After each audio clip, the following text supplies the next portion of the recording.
Mujer de Samaritana, Camarero, Mr. and Mrs. Lorde Pacamara, Barangay Bagong Bayan.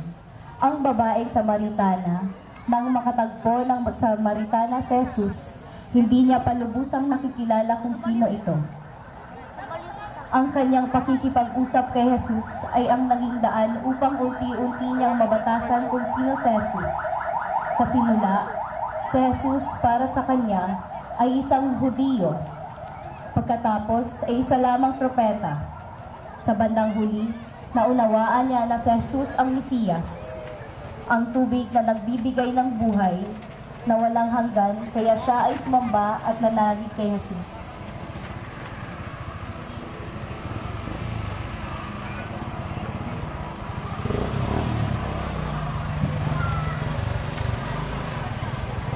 Santa Marta de Betania, Camarero, Mrs. Regilda Avila and family, Barangay Station Churchside.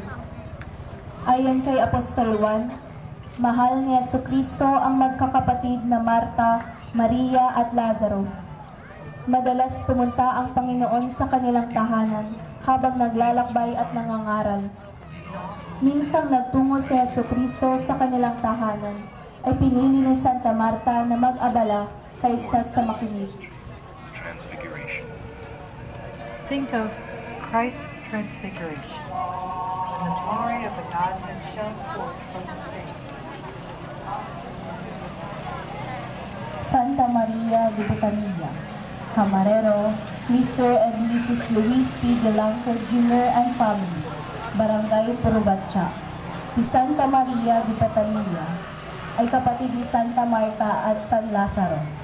Siya ay matalik na kaibigan at tagasunod ni Jesus. Iba siya sa babaeng makasalanan at kay Santa Maria Magdalena. Si Santa Maria de Betania ang nagbuhos ng pabango sa paanan ni Jesus at pinahiran niya ito ng kanyang buhok ayon sa Ebanghelyo ni San Juan.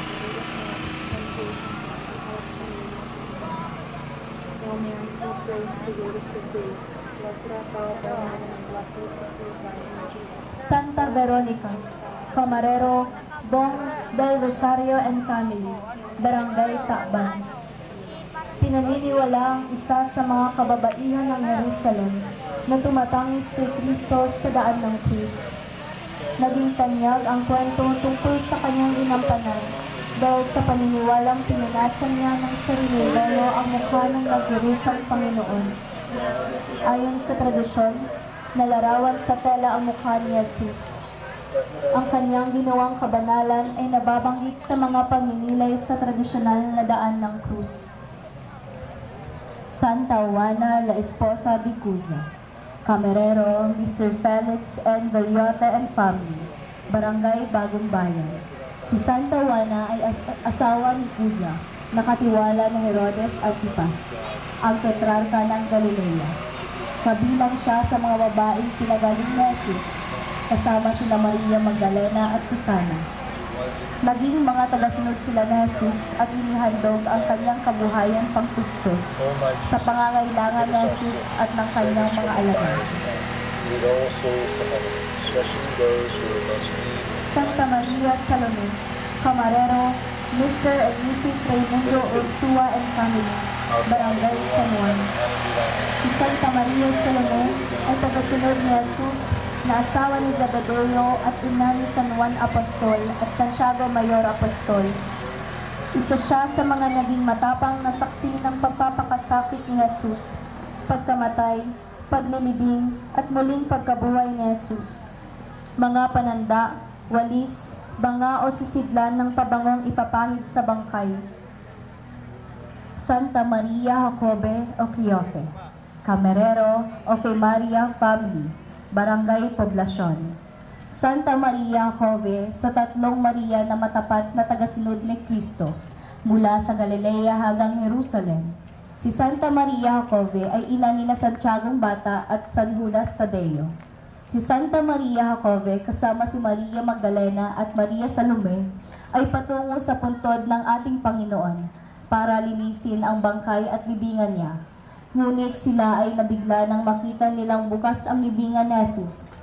Sa gitna ng kanilang kalungkutan, Sa pag-aakalang ninakaw ang katawan ni Jesus, may dumating na anghel, dala ang mabuting balitang buhay si Jesus. Santa Maria Magdalena, Camarero, Gray Family, Barangay Poblasyon. Ang tiyak na nalalaman natin tungkol kay Santa Maria Magdalena ay matatagpuan sa Bagong Tipan.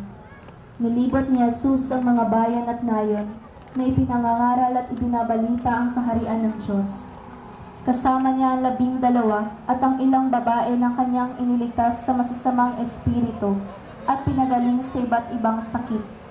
Si Maria na tinatawag na Magdalena na taga Magdala na pinagpalayasan ng 7 demonyo.